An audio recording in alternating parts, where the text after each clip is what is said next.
Hi everyone, this is Dr. Victoria Nelly, and here with me is Ms. Tuche from the Energy Disputes Arbitration Center, which is based in Turkey. So in today's webinar, we want to talk about the role of international arbitration in resolving investor-state energy disputes. So this is part of the book project that we're working on. I'll be giving you more details about the book project. But before we start, I would like Tuche to briefly introduce herself, tell us about her professional background and her expertise in the sector. And then she can also give us some details about the Energy Disputes Arbitration Center and the upcoming Turkey Arbitration Week. And then there afterwards, we shall go ahead with the discussion. But before that, I'll give you more details about the book project. And then we can start the webinar for her to discuss about the summary about her book chapter. Tuche, would you like to introduce yourself? Thank you so much, Victoria. As you said, my name is Tuğçe Ergüden, and I'm one of the Vice Secretary Generals at the Energy Disputes Arbitration Center. At the same time, I'm a lawyer in Tunç Fıratları Law Firm in Istanbul, in Turkey, focusing on energy law and mining law. So I would like to start by mentioning about Turkey Arbitration Week, which I'm really excited about. So Turkey Arbitration Week will be held between 1st and 5th of November in Turkey, but it's going to be a virtual event, which means that it's going to be, the participants can attend both online and in person. So what we are expecting is that we invite lots of academicians, masters of dispute resolution, masters of arbitration sector, such as you. So we are super excited about it, and still our sponsorship options are open. So if someone gets interested about it, they can contact directly to me, or they can check our website. So as you said, I'm super excited for the book project, by the way, and my chapter is about the international arbitration, but at the same time, investor-state disputes in the energy sector, which is, I guess, super complicated because, as you know, there has been an ongoing increase in the number of energy disputes these days, and most of the investors are just really confused about which arbitration method they need to choose, because I guess there's more than 60 arbitration centers right now, so they are just so confused to choose the right one. So in this chapter, I just want to show a path to them to follow. So it's just divided into some sections. First, I start with mentioning international investment agreements, bilateral investment treaties. Their number also is super high. It's more than 2,750 BITs now.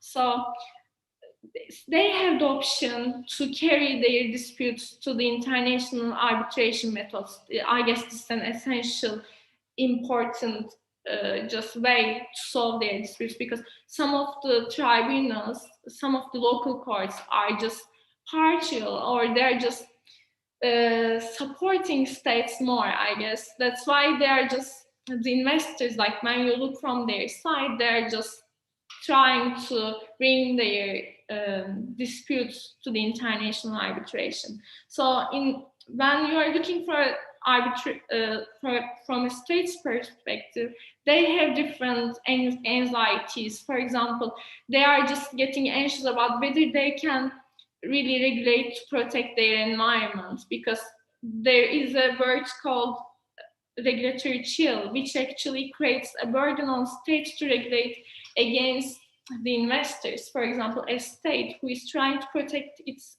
environment, if they just made a regulation to protect their environment, and if it's affecting a foreign investor, they had risk to be sued by an foreign investor, which will cost so much money to them. Actually, I use some of the cases in my chapter, but there is a Yukos-Russia case, which Russia paid $1.8 billion to the foreign investor, which is really high. And when you think about poor countries such as Argentina or Venezuela, it just becomes more difficult for them to pay these amounts of compensation. So what I try to do with my book chapter is that I looked from the both of their perspectives, from an investor's perspective and from a statesman perspective. And I just give them some advices, some mechanisms that they can use, such as third-party funding. Because as you can guess, while going to an arbitration, an investor is not equal to a state. It doesn't have that much budget. So sometimes they are just thinking, okay, it's just gonna cost so much. So maybe we shouldn't go to arbitration. But there is also a mechanism called third-party funding, which is actually giving the expenses of arbitration. So I briefly mentioned about the mechanisms that they can use so that they can choose arbitration platforms easily. At the same time, I mentioned about the arbitration tribunals, because as I said, there are more than 60 arbitral tribunals right now, including ICSID, ICC, SCC, EDAC. So which one should the investor choose? There are perhaps some more beneficial ones, but also there is another question, which is, if this investor chooses to use one of these platforms, is the investor really entitled to use it? Perhaps not. There are some thresholds, such as in ICSID, there is a double-barreled approach, which means that if you want to go to ICSID, then you need to take the ICSID convention and you need to see whether ICSID has jurisdiction on your dispute. So I may also mention these thresholds to go to specific arbitration centers, but perhaps it's impossible to just analyze all of them because there are so much. So I choose Energy Charter Treaty while doing my analysis, since it's the only multilateral investment treaty in energy sector. So I described the dispute resolution mechanisms under the ICSID, and I mentioned the procedural steps to use these mechanisms and which one is more beneficial for a foreign investor. And afterwards, I guess this was really essential to analyze the standards of protections under the EIAS, because that's, I guess, really essential, since an investor should know its rights under the bilateral investment treaties so that they can apply for it. For example, I guess 3 weeks ago, a tribunal made a decision, ICSID tribunal made a decision regarding Colombia, because they expropriated foreign investors' mining area.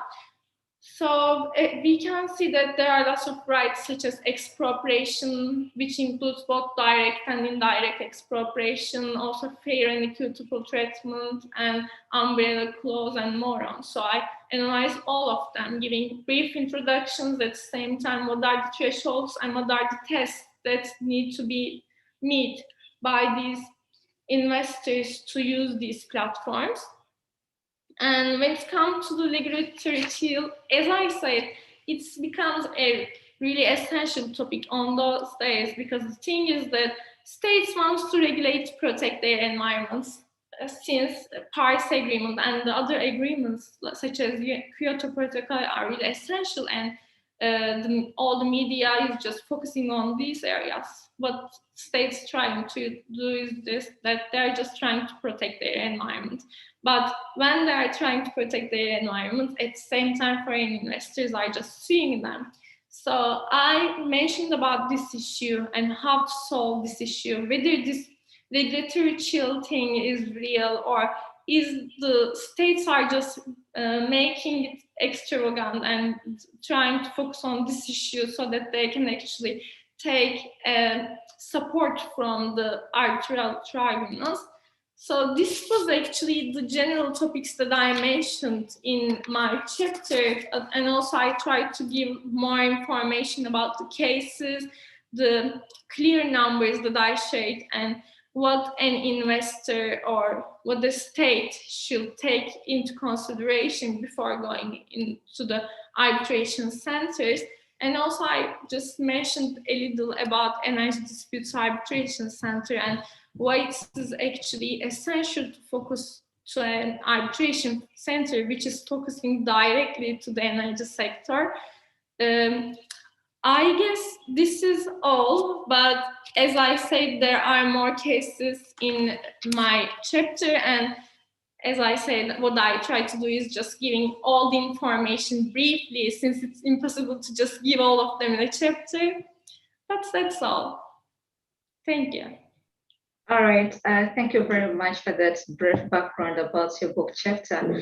So I don't see any questions, but I will just put the discussion up to our audience. Do we have any questions from anyone?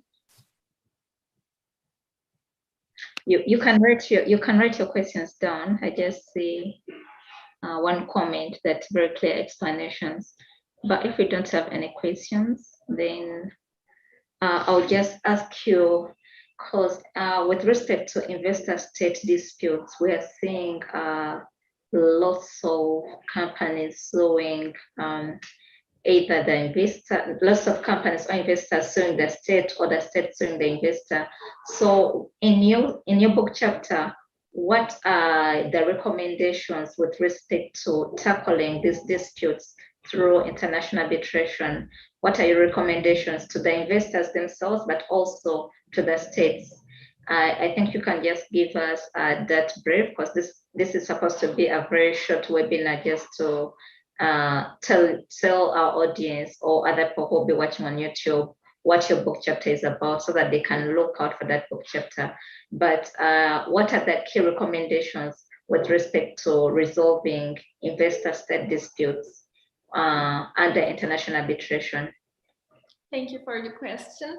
So what my recommendation is, just first of all, they need to know these mechanisms. They need to just know what are the thresholds to use these arbitration centers, to go to these arbitration centers. So if the investor wants to go to exit, then they need to know exit convention. Just they need to check whether their case will be denied from jurisdiction or not. At the same time, for states, I guess they have more option. They need to regulate their BITs in a way that's not going to create a burden on them. It's not that complicated. There are current some BITs which are actually regulating all the investment protection clause in a clear way, so that they are just not creating any burden on the states, such as the one in USA. I guess since there are some examples like that, it's easier for a state to just check those BITs, and from now on they can add that kind of investment protection clause to their investment agreements. And when it comes to states, as I say, they need to know the mechanisms in a better way. And I give more detail in my chapter which mechanism actually suits more to the investors and energy disputes. All right, I see we don't have any questions from our attendees, but maybe on YouTube, if you have questions and you're going to be watching live on YouTube, please don't hesitate to reach out to Tosha so that you can get more information about her book chapter. And I also remind you that in this period, we're going to be hosting various webinars. So expect over 50 webinars with different experts who are also book contributors. So this is a very big project. It's a live book project. And once the chapters are ready, you'll be reading the chapters. We're coming up with new concepts in international energy arbitration and mining. So this is a book project not to miss out. And also make sure you get in touch with all our authors, book authors, and including Tucci herself. And do not forget to register to attend the Turkish Arbitration Week. Tasha, do you want to give more information about that, the websites to follow, so that people can definitely reach out and support them? Actually, you're one of our keynote speakers, so we are just welcoming lots of academicians who are the master of energy law and arbitration law. So it's the first edition of Turkey Arbitration Week. That's I guess this is really essential. And since Turkey is just combining Europe and Middle East together, I guess this is gonna just raise so much voice, especially in the Middle East. So it's really essential for us. And everyone can check www.turkeyarbitrationweek.com, and if they have any other further questions, I'm always here to answer their questions. Thank you so much. All right. Thank you. And they can also follow us on LinkedIn. It's called the Energy Disputes Arbitration Center. So they'll be getting more details about the Turkish Arbitration Week, but also the work that we do at IDAC. So do not forget to subscribe to my YouTube channel, and definitely follow us on LinkedIn, Twitter, and all other social media platforms. This marks the end of our webinar, but expect more webinars from us and expect more work with respect to international arbitration in the energy and mining sectors. Tosha, do you have any concluding remarks before we stop? No, thank you so much. All right, thank you very much for being part of the book project, and thanks a lot for the brilliant book chapter. So our viewers, do not forget to subscribe and expect over 50 webinars discussing international arbitration in the energy and mining sectors. Also book chapters, the books themselves, policy briefs. So we're going to be putting a lot of material in this sector. If you're interested, this is the time for you to follow us, engage us, and also reach out. This marks the end of our webinar. Bye-bye. Bye.